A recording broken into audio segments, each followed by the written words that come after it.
Welcome, you're watching News Center and I'm Parikshit Luthra. In less than 10 days, the 26% reciprocal tariff announced by US President Trump on India is scheduled to kick in. Hectic negotiations are underway in Washington, D.C. as both sides aim to iron out the differences. When asked if the 9 July deadline could be extended, President Trump remained ambivalent, saying he could defer the deadline or even shorten it. Is that July 9th date a set for tariffs to snap back, or could there be a... We can do whatever we want. We could extend it. We could make it shorter. I'd like to make it shorter. I'd like to just send letters out to everybody. Congratulations, you're paying 25%. And Finance Minister Nirmala Sitharaman has said that India would love to have a big, good and beautiful trade agreement with the US, but not without riders. Speaking to the Financial Express, Finance Minister Sitharaman highlighted dairy and agriculture are red lines that India has drawn in the talks with US. The minister was reacting to US President Donald Trump's remarks that a deal could soon open up the India market. The Indian delegation has extended its stay in Washington for negotiations by 3 days till today. Abhimanyu Sharma has all the details. Uncertainties over the economic fallout of reciprocal tariffs still remains, as India and the US are still engaged in discussions for an interim deal and a bilateral trade agreement. India's trade delegation has extended its stay in the United States by a day, which has raised hopes for a potential interim trade deal with the United States. Last week, US President Donald Trump had indicated that a very big deal with India was likely very soon. He had also indicated that he would write letters to several countries the US is already negotiating trade deals with, and in case the deals are not negotiated before a certain point of time, those letters itself are going to substitute for trade deals. Now, it remains to be seen how early these negotiations are going to end and whether an interim deal would be signed between India and the United States. Now, concerns remain over several issues pertaining to dairy and agricultural products, in which the US has sought lower duties. It has also sought higher access, more access for GM crops, something which is being resisted by India due to domestic concerns. It remains to be seen whether there is going to be an interim deal signed anytime soon, even as Indian negotiators till now have made it clear, as per government sources, that any deal which would be signed should be a win-win situation and should not be signed out of desperation. All right, let's move on. The US Senate has agreed to advance President Donald Trump's big, beautiful bill by a slim margin. The Senate will now debate the bill before a final vote takes place. The bill proposes $4.5 trillion worth of tax cuts and reduced spending on Medicaid, food stamps and other programs. As per an analysis by the Congressional Budget Office, the bill could add over $3.9 trillion to the national debt. The latest version of the bill reduces the tax on remittances to 1% in a major relief for the NRI community. An earlier version of the bill had proposed to tax remittances at 3.5%. According to RBI's March 2025 report, the US accounted for 28% of India's total remittances of $118 billion, which would amount to $33 billion in the financial year 2024. To discuss what this move means for NRIs, students and those working with their families in the United States, I'm now joined by Lloyd Pinto, partner, US Tax at Grant Thornton Bharat. Thank you very much for joining us on the show today. Lloyd Pinto, definitely a relief for people who are working there on work visas. But could you give us a sense whether this remittance tax impacts all categories of Indian visa holders in the United States? At this point, yes. The only exemption earlier was for citizens. The current version of the tax applies to any remittances made by non-citizens outside the US. The good part is the Senate version of this bill has an exclusion for transfers that are made via banks and other accounts held at financial institutions, and also those funded via credit and debit cards issued in the US. So that's a huge relief. The earlier version had is simple tax on all remittances made outside the US, and that would have been a non-creditable tax, so it would have been an additional burden on any transfers that would have been made outside. The current version only applies to remittances where it is funded by cash or other similar physical instruments, but would not apply to transfers that are made and funded via US bank accounts and US debit and credit cards. So I think that's a huge relief for the entire NRI and other visa holders living and working in the US. Any possibility of refund as per the terms of this bill, and who all would be eligible if there is such a clause? At this point, there is no ability to take a refund. It's a cost. So if it applies to any remittances, it would be an additional cost over and above the income tax that somebody would have paid on that income. Have you been able to do any calculation as to what a 1% remittance tax would impact the flow of remittances from US to India? At this point, we don't have any estimates on that, considering it's 1% vis-a-vis the earlier 5%, which would have been quite significant. I don't think it's going to be a major impact to individuals who have accounts with financial institutions. This could impact perhaps people in the informal trade, having cash balances and having to use cash to make remittances. But we expect that to be a comparatively lesser amount compared to the larger population that would have more formal channels of transfers. Right. I would also like to ask you about the impact on Indian IT companies functioning out of the United States. What's the larger impact that you see there? Yeah, I think a couple of provisions that are important to Indian technology companies who have operations in the US. One major provision is the BEAT tax, or the Base Erosion and Anti-Abuse Tax of 10%. It was earlier, as per the earlier TCJA Act of Trump in 2017. There was a sunset at the end of this year, and that tax was supposed to go up to 12.5%. That tax has now been reduced to 10.5%. The Senate Finance Committee had a very interesting provision that they had released in the middle of June, where there was an exclusion for transfers or payouts made to offshoring entities where they are appropriately taxed or highly taxed. It is known as the high tax exclusion. Unfortunately, the final version of the bill does not have the high tax exclusion. So yes, technology companies who are expecting that relief may be a bit disappointed. So the tax rate benefit, yes, from a 12.5%, it's down to 10.5%. So that's the relief. But if there was a high tax exclusion as well, that would have been a much bigger relief to Indian technology companies. Right. You mentioned the impact on Indian businesses, but overall, do you think this bill will make it less attractive to invest in the United States? Overall, I think the provisions are a mixed bag. One of the more hotly contested and debated provision was the revenge tax, sort of the income tax version of the reciprocal tariffs that we saw on the indirect tax side. Fortunately, there has been negotiations with several countries, the G7 also trying to negotiate with the US. And the latest version of the Senate bill does not have the revenge tax or the Section 899 tax that we were talking about.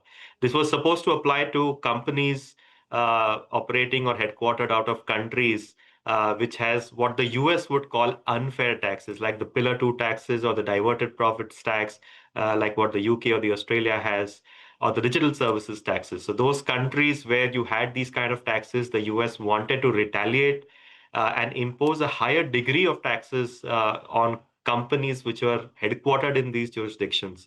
But fortunately, the latest Senate version does not have the revenge tax included in the final bill. So that's, again, a positive for international businesses. Right. I would also ask you about the further downside risks to the dollar. Do the changes to the bill address those concerns? To some degree, perhaps, but I think with the major addition to the US debt, there could be definitely some impact on the exchange rates. As you mentioned, the Nonpartisan Congressional Office has predicted that about 3.9 trillion will be added to the US debt. So, of course, that is likely to have some impact on the exchange rates as well. All right. We've run out of time, but thank you very much, Lloyd Pinto, for joining us with that update. Let's move on. The updated version of the Trump spending bill has stunned the clean energy industry with a new tax on wind and solar projects. Chandrababu Luthra is here with the details. Well, there is a new Senate bill and it has come as a surprise to the clean energy segment. The updated Senate bill has slashed wind and solar incentives. It has also added a new tax to the clean energy space. So now remember, the initial version of the bill, it required projects to start construction by the end of 2025 to get the full benefit of the incentives. However, the fresh version suggests otherwise. It says the wind and solar projects, they need actually to be up and running by the end of 2027 itself to get all the incentives. And this has come as a setback for the entire industry in the US. The legislation has also added new tax on wind and solar projects. And this is for projects which do not meet the criteria when it comes to using Chinese equipments for their projects. So this is also something which is new and that has been added to the bill. It has added that the production of coal used in steel making will also come into the credit basket. The other thing is that the bill has included quicker end to a popular $7,500 consumer tax credit for electric vehicles. They plan to end it earlier than what was expected. So earlier they expected to end it by the end of this year, but now they say it could end as early as September 2025 as well. And the entire electric vehicle industry has not taken it positively, and it has taken up a lot of criticism. All right. Thank you very much, Sonal Luthra, for joining us. Time for a short break, but coming up on the other side, an exclusive conversation with Andhra Pradesh Chief Minister Chandrababu Naidu as he hosts tech leaders to aim to build a quantum valley in Amravati. That's coming up on the other side.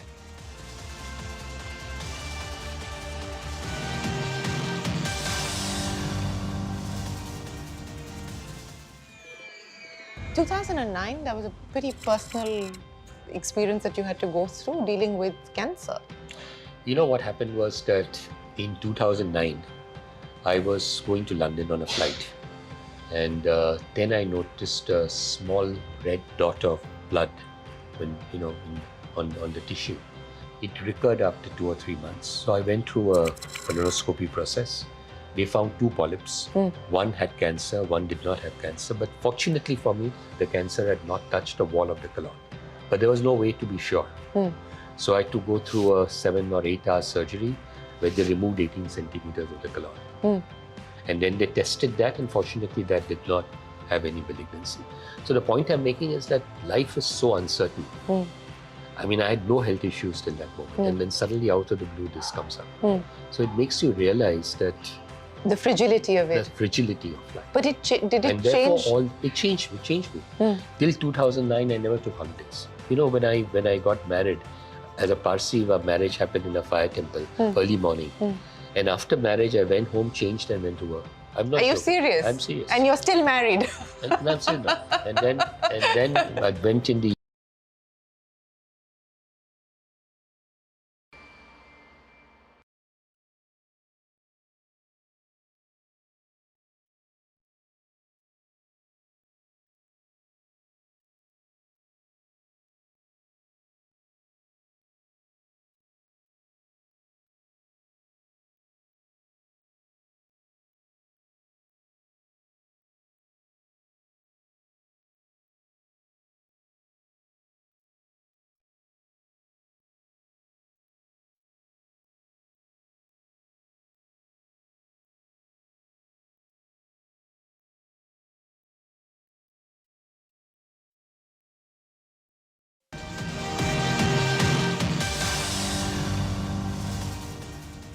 The Andhra Pradesh government is gearing up to develop and launch a 50-acre quantum valley in its upcoming capital, Amaravati, as it looks to be a front runner in the space of quantum technology, not just in India, but across the globe. And this is one of the many other initiatives that the government wants to take on the front of technology to develop the state of Andhra Pradesh, especially Visakhapatnam and Amaravati, as the next big tech hubs after Hyderabad, Bengaluru and the likes. This also marks 1 year of the formation of the Andhra Pradesh government under the leadership of the now Chief Minister, Mr. N. Chandrababu Naidu. Now, to discuss the vision that the state has when it comes to quantum technology and in terms of what the 1 year has looked like, I'm joined by the Chief Minister, Mr. Chandrababu Naidu. So, thank you so much for speaking to CNBC-TV18. It's an absolute pleasure, especially at a time where you've completed 1 year at the government. But let's start by talking about the Quantum Valley mission. You know, I've heard you talking to the executives earlier as well, and what has been spoken before. So what I understand is about the first phase will start on the 1st of Jan 2026. Can you start off by telling me what's your vision in terms of what this will do, especially for the governance and for governments as well? I believe that's a very unique position you want to take. No, it is very... One word I can say, it is one more leapfrog development in information technology. Right. I started iTech City to promote information technology exactly 3 decades back. Right. Today, Quantum Valley for quantum computing and also artificial intelligence, AI. This is the order of the day.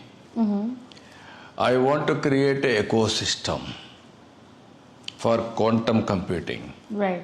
Then that will be the future, and also start backward, forward integration, how to write algorithms, academic excellence, and also players I want to bring, industry and governments and companies to take forward, and also institutions of excellence, IIT Chennai, IIT Tirupati and other leading institutions, how to build this ecosystem. So this is going to be a PPP model, right? So what is the government going to offer, and what are the companies that have already come forward, and what are they going to build?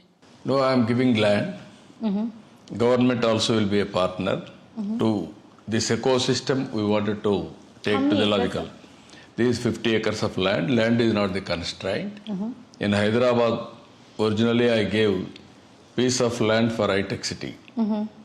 That was the first mover where we started information technology. Today here, TCS and also IBM and also L&T. They are all consortium. They are working together. Now Microsoft also is coming back. Today we had a discussion.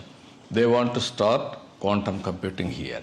Right. So this is the new area, lot of encouragement, and also so many people are curious, and everybody is working now. Now everybody, industry is thinking how to use for their operations. Either pharmaceutical companies, even in biotechnology, even other industries, logistics, everybody is working now. Right. Now I created a thinking for very clearly. Everybody is thinking what is quantum computing, how it is going to help them for their industry or academic excellence. Right. So many areas we are working. Right. I wanted tomorrow we are having a conference. We are going to declare Amaravati Declaration tomorrow evening. By January 1st, we are going to start first quantum computing center in Amaravati. Right. This is the first of its kind in India. As you are aware, India is very strong in information technology. Yep.